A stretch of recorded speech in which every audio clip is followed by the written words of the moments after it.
Ladies and gentlemen, our first guest, a very funny man, and you can see him performing at Radio City Music Hall. That's a pretty good gig.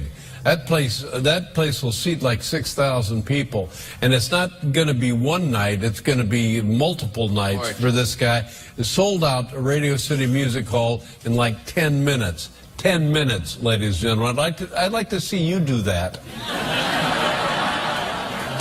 You can go over there and see him if you got tickets, June 18th through the 22nd and June 24th through the 26th. Oh, my goodness, the guy's moving in. Please welcome back to the program Dave Chappelle, everybody.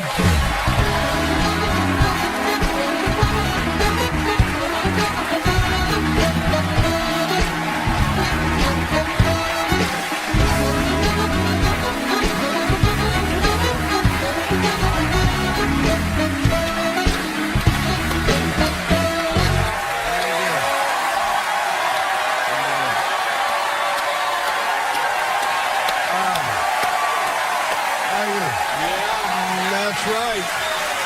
You got that right. Man. How are you, Dave? Wonderful.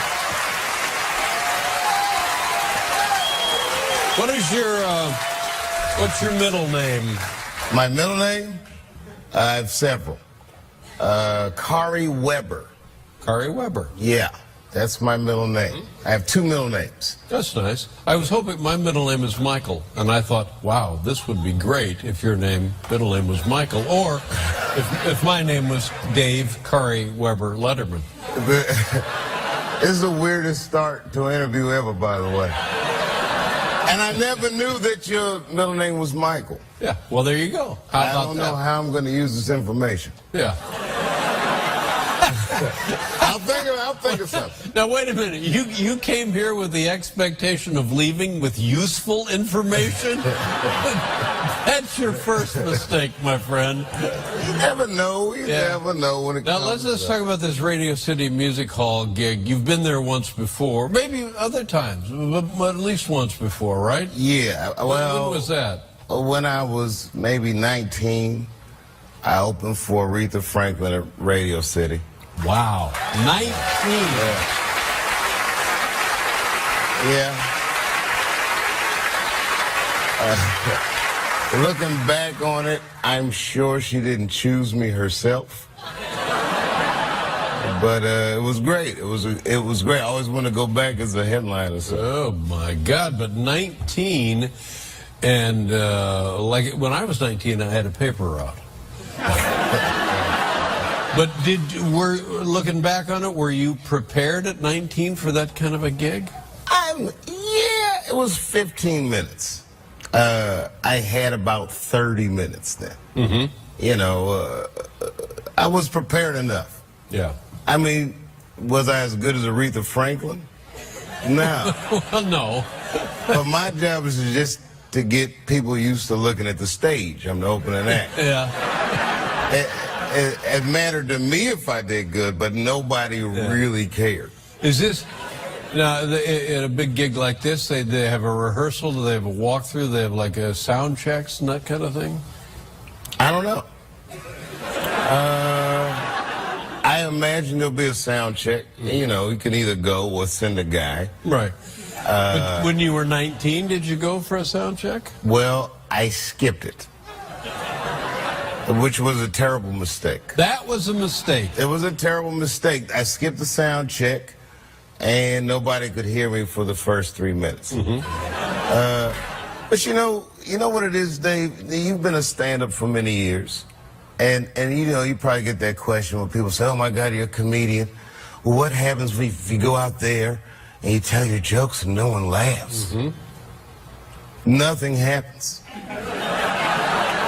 You get paid the same, you're not going to die, nothing bad happens. So I keep it all in perspective. It's not the... Well, good for you to keep it in perspective, because it's something that I was never able to keep in perspective. And believe me, I have been on more bombing runs than the Enola Gay.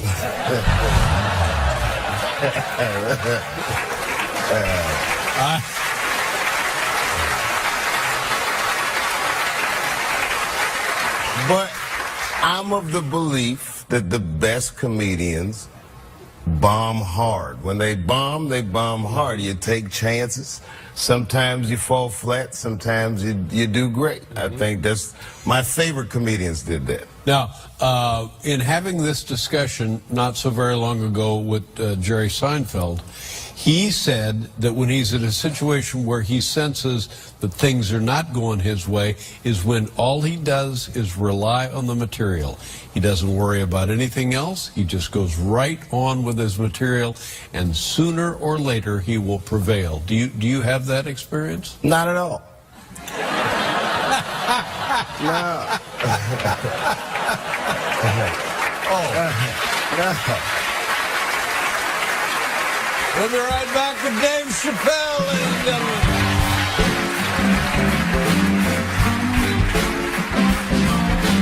If you, I love you, I love you, I love you, I love you. Chappelle, Radio City Music. We haven't seen you in 10 years. And tell us what you've done. I believe this is correct. Since the last time I saw you, you now have 2 additional kids. Is that correct? Yeah, I'm a baby-making machine, Dave. Congratulations. That's how I like to chill. How old are the kids now? My youngest is 5. She has a brother that's 11 and a brother that's 13. 11 and 13. Tell me about 11 and 13. What is that? Is that good? Is it trouble? Can you smell trouble from here? What are we looking at? Yeah, you know, you see yourself in your kids. Yeah. So the boys, I know what they're up to. Like when my son's like, I'm going to my room. I'm like, yeah, I bet you are. I know what you're gonna do up there. But maybe it's not as bad as when I was. I don't know what he's doing up there, you know.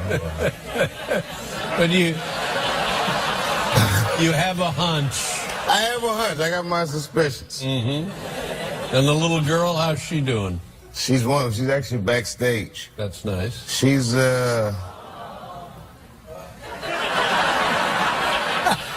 couldn't find a setup. Yeah. It's 4 in the afternoon. It's a little hard, you know. I think that the part of me that's a comedian is reflected the most in her. Really? Yeah, whatever that thing is that makes a guy funny or want that kind of attention, she's got that more than her brothers. They all have it, but she's the next Jedi. Not knowing anything about this, that's a good thing for a little girl, right? A little girl, this is a nice thing, right? So far, yeah. You know how it is. It starts out cute, and then by the time you're a teenager, it gets a little, you know, it can be wild. I don't know what she's going to say. Yeah. She's her own person, though. It's interesting to see someone come out. Yeah, that's the way it works. 5 years into it, she's already doing her own thing. Now, you had the Dave Chappelle show at Comedy Central, and then you didn't have the Dave Chappelle show at Comedy Central.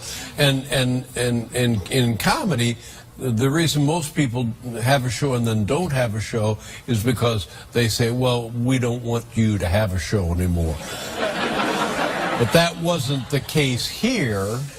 The case here was I guess you said, I don't want your show anymore, and you took a hike. It's worse than that. It's worse. Yeah. Well, now, are you tired of talking about it? It's 10 years, of course you're tired of talking about it. I don't talk about it. It's like, you know, listen, here it is.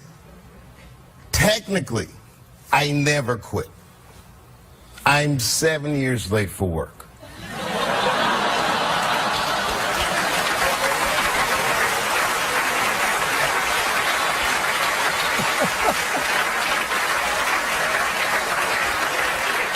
Boy, are you going to be in trouble when you go back. Well, you know, no, it's like getting divorced in the 50s. People didn't go to divorce court. They just look at their wife like, baby, I'm going to go get a pack of cigarettes. I'll be right back.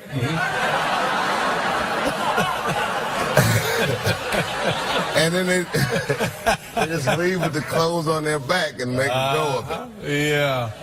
And it wasn't even internet back then. You could move 11 miles away and have a whole new life. 11 miles. Yeah, That's all it would take. I've never seen her again. Just stop going to the same places. Is this yours or mine? It sure is. Wouldn't it be weird if I drank your water? Not at all.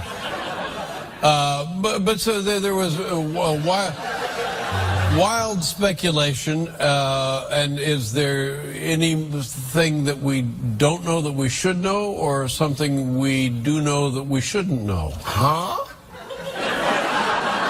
Let's just say I'm you, and 10 years ago I don't one day go to work, and You just stopped coming. I stopped coming to work, and that's what you did. Am I right about that?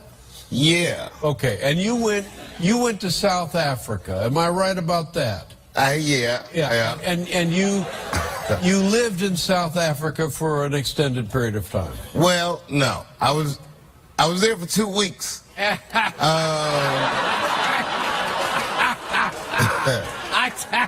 I mean, you know what I mean. There's not too many good hiding places left in America. But there were, am I right about this? There was great mystery about this strategy on your part, was there not? I don't know. Because when it was all over the media, I was gone. And then if you're the guy, nobody really says anything to you. Right. So I don't know if it was mysterious or not mysterious. It was like living in the corner of perception and reality. You know what I mean? And like, it's a weird place to be. When everyone thought Wesley Snipes was in jail, I saw him at a party.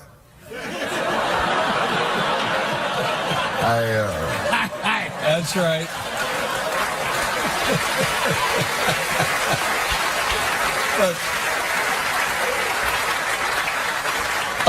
But here's what I remember about it. Comedy Central, your former, that's where the show was. The show had been on the air 2 years, maybe 3 years? 2 years. We were shooting our third season. And you were, and there's a negotiation, a renegotiation, and they said, here, we're going to guarantee you an enormous sum of money to continue doing the show because it's so successful. And then, apparently you agreed to it, and then where did he go? The show stopped and never came back. And like you said, 7 years later, you're just late for work. So a decision was made. You made a decision. Oh, yeah. I made a series of decisions. Do you regret saying, I don't want this enormous sum of money? Well, okay, look, Dave. It's very hard to go through something like this because no one's really done it before. So there's not too many people that don't think I'm crazy, right? So I look at it like this. I'm at a restaurant with my wife. It's a nice restaurant. We're eating dinner. I look across the room. I say, you see this guy over here across the room? He has $100 million. And we're eating the same entree. So, okay, fine. I don't have $50 million or whatever it was. But say I have $10 million in the bank.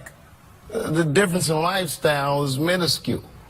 The only difference between having $10 million and $50 million is an astounding $40 million.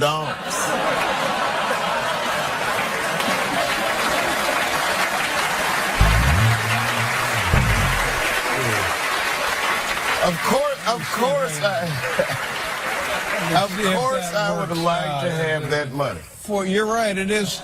It's 40 million is the difference. Yeah, because when you quit, like my friends will try and make me feel better, but no one's been through that, so they'll say not stupid stuff. It's nice, but they'll be like, well, you know what, Dave? At the end of the day, you still have your integrity. Yeah, it's great. I'll go home and make the kids some integrity sandwiches. It makes no sense at all. It's like there's nothing anyone can say. It's just you do what you feel like you need to do. Right. Well, okay. Well, there you go. That's the answer. And how do you feel with doing what you felt you needed to do? The very complicated answer. Because I've felt a variety of ways in the last 10 years. You know, whenever there's something that I'd like to have, that I could have afforded, that I can't now afford, well, then I'm upset about it.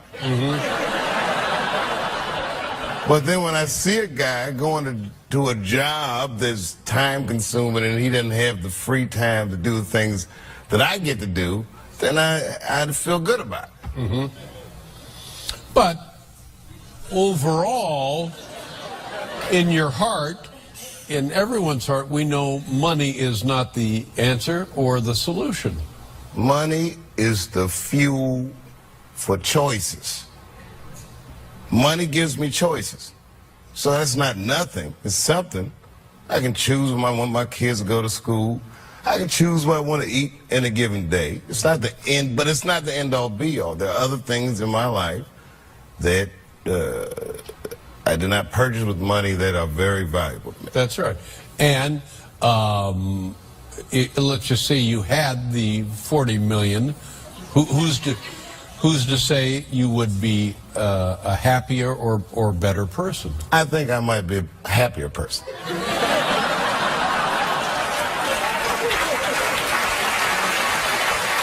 I don't know. There's no way of knowing. But you know, sometimes I listen to a Jay-Z record and it starts making me feel bad about some of the choices I make. This guy's had more fun on 2 songs than I've had in the last 11 years. But who among us doesn't make choices we have regrets about? All of us do. All of That's us do, yeah. Now, tell me about the Radio City Hall gig. I was told that the demand was so great that more dates have been added in addition to the ones that I mentioned. Am I right about that? There's been one added for June 23rd now. That's actually going on sale at midnight. At midnight. And I held that show. It wasn't just about demand. There was an artist that I really wanted to work with. You know, I'm a big fan of the hip-hop music. It is the 20th anniversary of arguably one of the best hip-hop albums ever made.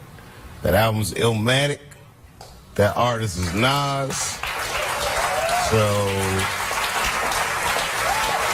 I am very lucky to be able to say that I'll be playing Monday the 23rd at Radio City Music Hall with Nas, 45-piece orchestra. wow. It's going to be 45-piece orchestra in Radio City Music Hall. Gonna be good. Okay, so we got June 18th through the 22nd. And now the other show goes on sale tonight. Well, that would be June 23rd. Then we have shows June 24th through the 26th. You're going to be a very busy man. I'm going to love every minute of it, man. And I really appreciate doing this show. Well, it's great to see you again. I'm happy to see you on television and off television. I feel the same about you. Much respect to you, David. Very kind of you. Thank you very much. Dave Chappelle, ladies and gentlemen. We'll be back with Laura Prepon, everybody.